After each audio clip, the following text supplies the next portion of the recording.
ঈদুল আজহার মধ্যে যেই সবচেয়ে বড় ইবাদতটা আমরা পালন করি সেটা হচ্ছে কুরবানি। কুরবান করুবা শব্দ থেকে, অর্থাৎ নিকটবর্তী হওয়া। কুরবানি যেহেতু কুরবানির মাধ্যমে মানুষ আল্লাহর নিকটবর্তী হতে চায়, আল্লাহ পাক রব্বুল আলামিনের নৈকট্য অর্জন করতে চায়, এই জন্য কুরবানিকে কুরবানি বলা হয়।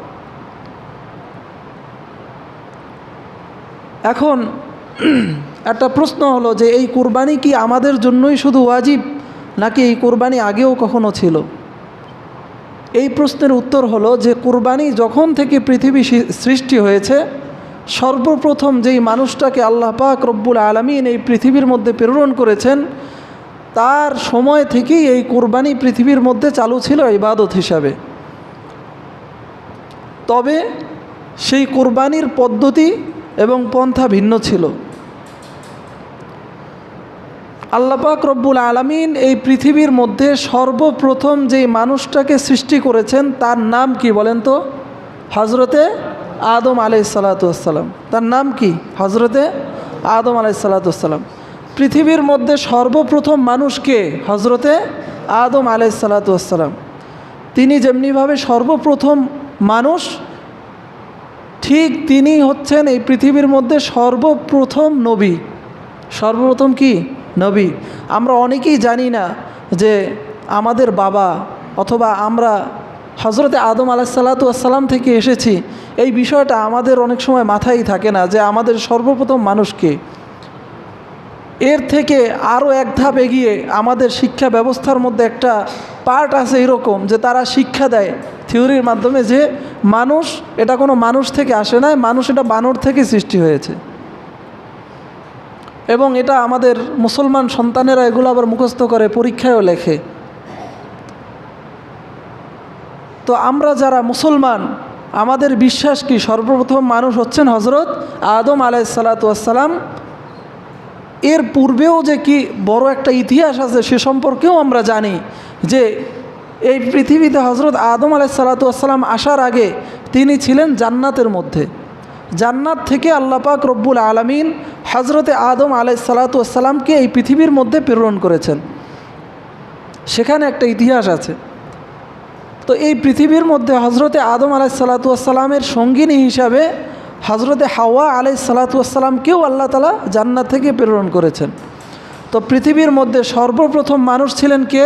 হজরতে আদম এবং তার স্ত্রী। এই পৃথিবীর মধ্যে এই দুইজন মানুষই ছিল, তখন আর কোনো মানুষ এই পৃথিবীর মধ্যে ছিল না।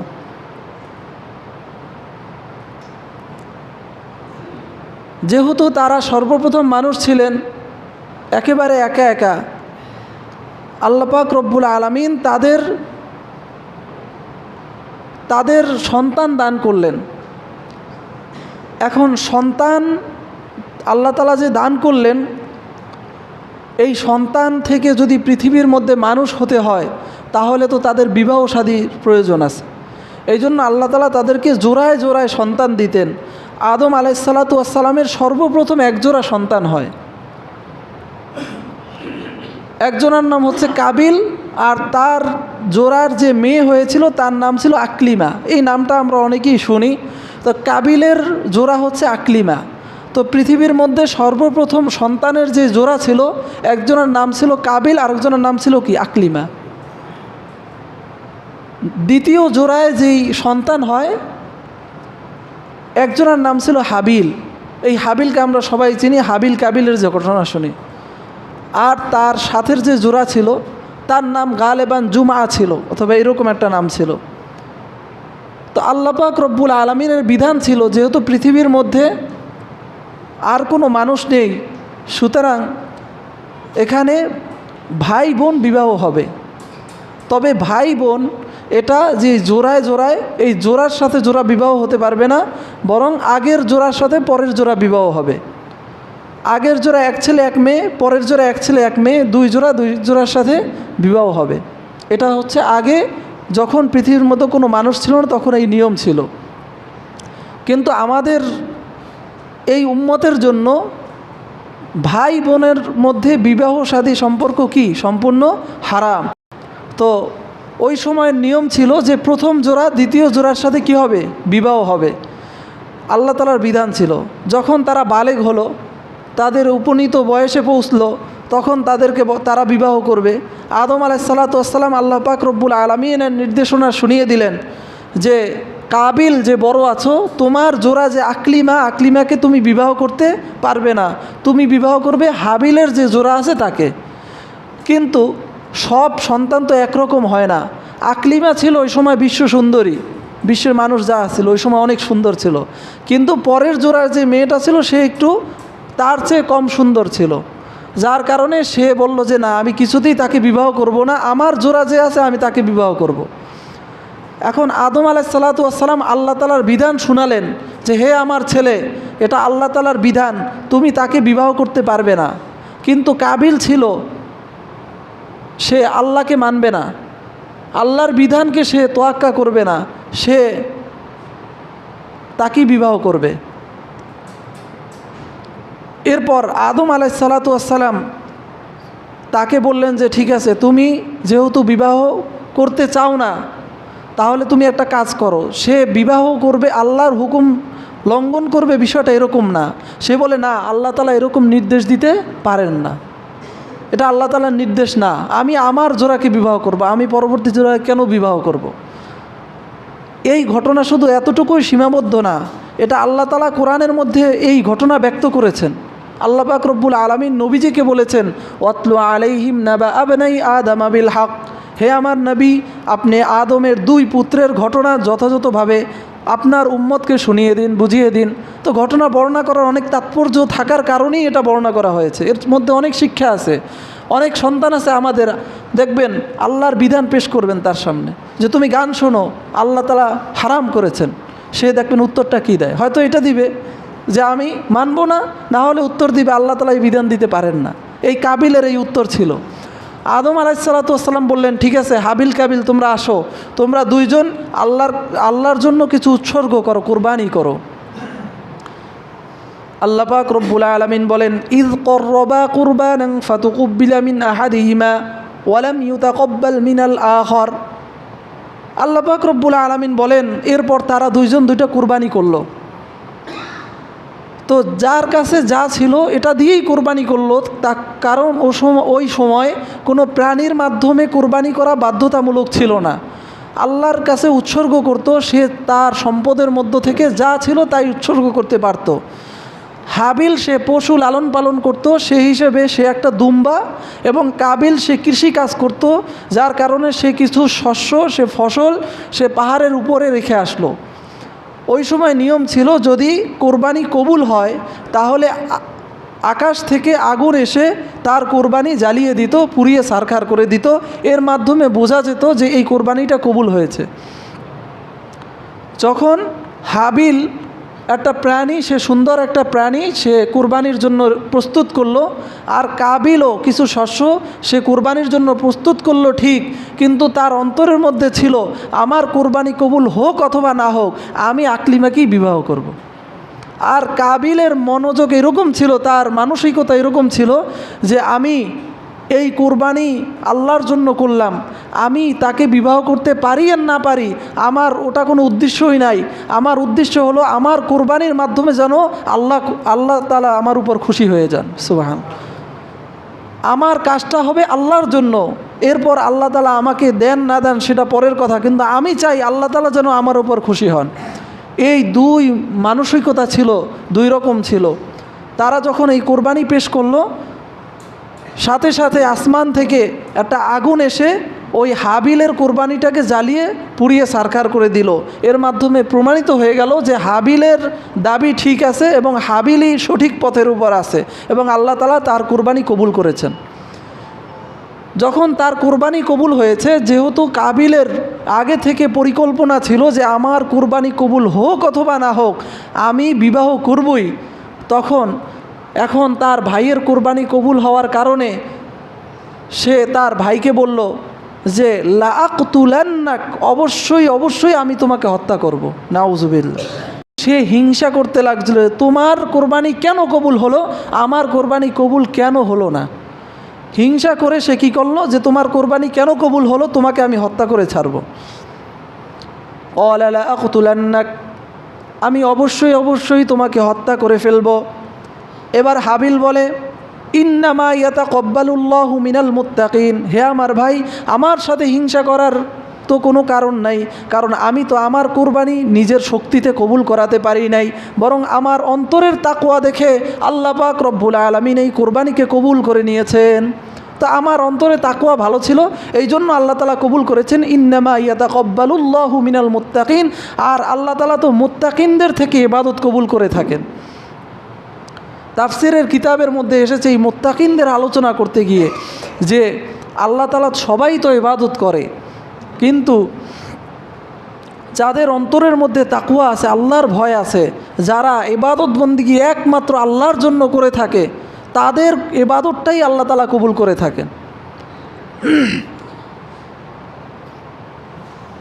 আমার ভাইরা, আমরা সবাই ইবাদত বন্দেগী করি, কিন্তু আসলে ইবাদত বন্দেগী তো করলাম, কিন্তু ইবাদত করলেই তো কবুল হবে না।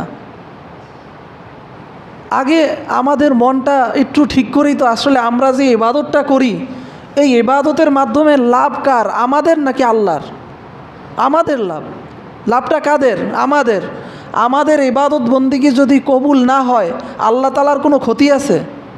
ক্ষতিটা কার? আমাদের ক্ষতি, যে আমাদের একটা ইবাদতও কবুল হলো না, যে ইবাদতের মাধ্যমে বলবো যে আল্লাহ আমি ইবাদত করেছি, কবুল করো, এই উসিলা আমাকে নাজাত দাও। আমাদের ক্ষতি, আল্লাহর কোনো ক্ষতি নেই। এমনকি এই পৃথিবীর সব মানুষ মিলেও যদি আল্লাহর সাথে বিদ্রোহ ঘোষণা করে তো তোমার ইবাদত বন্দেগী কিছুই করব না, আল্লাহর সামান্য পরিমাণ ক্ষতি হবে না, আমাদেরই ক্ষতি। তো আমরা যে ইবাদতটা করি, এই ইবাদত বন্দেগী কবুল করানোর দায়িত্ব, আপ্রাণ চেষ্টা আমাদেরকেই করতে হবে, কারণ আল্লাহ পাক রব্বুল আলামিনের কোনো ক্ষতি নাই ইবাদত আমাদের যদি কবুল না হয়। এখন আমরা যে ইবাদতটা করি, ইবাদত করলেই হবে না, বরং ইবাদতটা কবুল হয়েছে কি না এটাও ফিকির করা উচিত। বড় বড় সাহাবীরা বলতেন যে আমি যদি জানতে পারতাম যে আমার জীবনে 2 রাকাত নামাজ কবুল হয়েছে, তাহলে এটাই হলো আমার জীবনের সবচেয়ে বড় পাওয়া, কারণ তাহলে আমি বুঝতে পারতাম যে আমি একজন মুত্তাকি, কারণ আল্লাহ তাআলা তো মুত্তাকিনদের কাছ থেকে ইবাদত কবুল করেন। ইন্না আকরামাকুম ইনদাল্লাহি আতকাকুম। অনেকে আমরা মনে করি যে আল্লাহর কাছে আপনি যে নাজাত পাবেন, আপনি যে বড়, সেটা তো আপনিও বলতে পারেন না। কথাটা এক হিসাবে ঠিক আছে যে আমার অন্তরে কত তাকওয়া আছে, তবে আমি আপনার মর্যাদা কতটুকু এর একটা পরিমাপ যন্ত্র হলো তাকওয়া। আল্লাহ পাক রব্বুল আলামিন বলেন, ইন্না আকরামাকুম ইনদাল্লাহি আতকাকুম। দুনিয়ার মানুষ আমাদেরকে যত সম্মান করুক, যত বড় পদে অধিষ্ঠিত করুক, আর দুনিয়ার মানুষ আমাদেরকে যত লাঞ্ছিত করুক, এটা কোনো বিষয় না। মর্যাদার মানদণ্ড হচ্ছে তাকওয়া। যার মধ্যে যত তাকওয়া আছে, সে কুলি হোক, সাধারণ দিন মজুর হোক, সে আল্লাহর কাছে সবচেয়ে বড় সম্মানিত। আর যার মধ্যে তাকওয়া নাই, পরহেজগারি নাই, সে যত ধনী মানুষ হোক, যত পাওয়ারফুল লোক হোক, সে আল্লাহর কাছে, দুনিয়ার কাছে সে অনেক বড় হতে পারে, কিন্তু আল্লাহর কাছে তার সামান্য পরিমাণ মর্যাদা নাই। ইসলামী খেলাফত যদি হতো, ইসলামী রাষ্ট্র হতো, আল্লাহর আইন যদি দুনিয়ার মধ্যে চলতো, তাহলে যাদের কোনো তাকওয়া নাই তাদের কোনো দামই থাকতো না, তারা স্টেজেও জায়গা পেত না, সে যত বড় মন্ত্রী মিনিস্টার হোক। কিন্তু সে যদি তাকওয়াবান হয়, সে যদি একেবারে ছোট থেকে ছোট মানুষও হয়, কিন্তু তার মর্যাদা সবার মধ্যে সবচেয়ে বেশি। আল্লাহ পাক রব্বুল আলামিন বলেন, তোমাদের সমাজে যে অবস্থায় থাক, সবচেয়ে বড় মর্যাদাবান হচ্ছে ওই ব্যক্তি, আতকাকুম, যে সবচেয়ে বড় তাকওয়াওয়ালা পরহেজগার ব্যক্তি। তো হাবিল বলে যে ইন্নামা ইয়াতাকাব্বালুল্লাহু মিনাল মুত্তাকিন। হে ভাই, আমার সাথে হিংসা করে কী লাভ? আমার সাথে তুমি আমার উপর জিদ করে কী লাভ? আল্লাহ তাআলা তো যার অন্তরে তাকওয়া আছে তার থেকেই কবুল করে, আর আমার মধ্যে তাকওয়া ছিল এই জন্য কবুল করেছেন, তোমার মধ্যেও তুমি তাকওয়া ফিট করো। এবার হাবিল উত্তর দেয়, লাইম বাসাত্তা ইলাইয়া ইয়াদাকা লিতাকতুলানি মা আনা বিবাসিতি ইয়াদিয়া ইলাইকা লিয়াকতুলাক ইন্নী আখাফুল্লাহ রাব্বাল আলামিন। এবার হাবিল যখন জানলো যে কাবিল আমাকে হত্যা করবি, তখন সে বলল যে তুমি যদি আমাকে হত্যা করো, তাহলে তো আমার অধিকার আছে আমার আত্মরক্ষার জন্য তোমার সাথে যুদ্ধে লিপ্ত হওয়া অথবা তোমাকে হত্যা করা। যদি কাউকে কেউ হত্যা করতে আসে আত্মরক্ষার জন্য, সে নিজেকে বাঁচানোর জন্য তাকে প্রতিহত করতে পারে, এটা ইসলামে এটা বৈধ। হাবিল বলে, ভাই তুমি যদি আমাকে হত্যা করো তাহলে আমি তো তোমাকে হত্যা করবই না, বরং হত্যার জন্য আমার হাতটাও উঠাবো না। কারণ কি? ইন্নী আখাফুল্লাহ রাব্বাল আলামিন, আমি তো একজন মুত্তাকি। আমি যেহেতু আল্লাহকে ভয় করি, আমি নিজেকে মুত্তাকি বানাতে চাই, আল্লাহর প্রিয় বান্দা বানাতে চাই। সুতরাং যেটা বৈধ কাজ সেটাও করব না, যেহেতু সেটা ওই খারাপ কাজের প্রথম ভূমিকা। এই আয়াতের তাফসিরের মধ্যে লিখেছে যে হাবিল এটা বলেন নাই যে আমি তোমাকে হত্যা করব না, বরং সে বলেছে যে আমি হত্যার জন্য হাতটা উঠাবো না। এর মানে বোঝা যায় যে গুনাহের কাজ থেকে তো বিরত থাকবি, কিন্তু গুনাহের কাজের যে সহায়ক, যে সমস্ত জিনিস গুনাহের দিকে নিয়ে যায়, ওই সমস্ত জিনিস থেকেও যারা বেঁচে থাকে তারাই হচ্ছে প্রকৃত মুত্তাকি। এবার হাবিল বলে যে আমি আল্লাহকে ভয় করি, সুতরাং আমি তোমাকে হত্যা করব না। অতঃপর কাবিল তাকে হত্যা করে ফেললো। হত্যা করার পর এখন সে প্রথমে হত্যা করতে যখন গেল, পৃথিবীর মধ্যে তো কেউ কাউকে হত্যা করে না, সে জানে না মানুষকে কীভাবে হত্যা করতে হয়। ওই সময় শয়তান সে কী করলো, একটা পাখির সুরাত ধরে তার সামনে আসলো, এসে আরেকটা পাখিকে পাথর দিয়ে ডাইরেক্ট মাথার উপরে জোরে আঘাত করলো। তখন কাবিল ভাবলো যে হ্যাঁ, এভাবে তো হত্যা করা যায়। তখন হাবিলকে ঘুমন্ত অবস্থায় সে মাথার উপর পাথর মেরে হত্যা করে ফেললো। তাফসিরের বিভিন্ন রিওয়ায়াতের মধ্যে এসেছে তাকে হত্যা করার পর তার পুরা শরীর একেবারে কালো হয়ে যায়। আদম আলাইহিসসালাম বললেন যে কাবিল, হাবিল কোথায়? বলে যে হাবিলের দায়িত্ব তো আমার না, হাবিল কোথায় আমি কি জানবো। তখন আদম আলাইহিসসালাম বুঝতে পারলেন যে তুমি হাবিলকে হত্যা করেছো। ওই হত্যার পর সে লাশটা কি করবে, কারণ ওই সময় তো জানে না কেউ যে লাশটা কি করা যায়। তখন সে এক রিওয়ায়াতের মধ্যে এসেছে 40 দিন পর্যন্ত, কেউ কেউ বলেছেন 1 বছর পর্যন্ত এই লাশটা নিয়ে পৃথিবীর বিভিন্ন প্রান্তে খালি ঘুরতো, কি করবে, ভাইকে হত্যা করেছে। এখন শেষ পর্যন্ত আল্লাহ তাআলা ফাবাআসাল্লাহু গুরাবা, আল্লাহ তাআলা নিজেই 2টা কাক প্রেরণ করলেন। একটা কাক আরেকটা কাককে হত্যা করে সে মাটি খুঁড়ে ওই কাকটাকে সে কবর দিয়ে দিল। এটা দেখে কাবিল বলল, হায় আমি এত বড় বোকা হয়ে গেলাম, 1 বছর পর্যন্ত ভাইকে নিয়ে ঘুরলাম, এই কাকের মতো বুদ্ধিও তো আমার নাই।